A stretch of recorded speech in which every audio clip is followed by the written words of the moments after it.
libro ng Mateo, sino ang nagsabi na ang bata ay mapapangalan ng Jesus? A. Isang anghel or an angel. B. Maria. C. Tatlong hari. Go! Start in the blank. A. North. B. East. C. South. Go!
In the Gospel of Luke, what is the city of David called?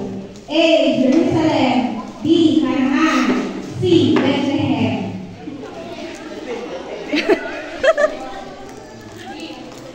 Okay.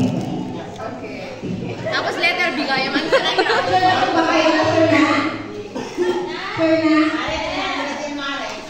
We will give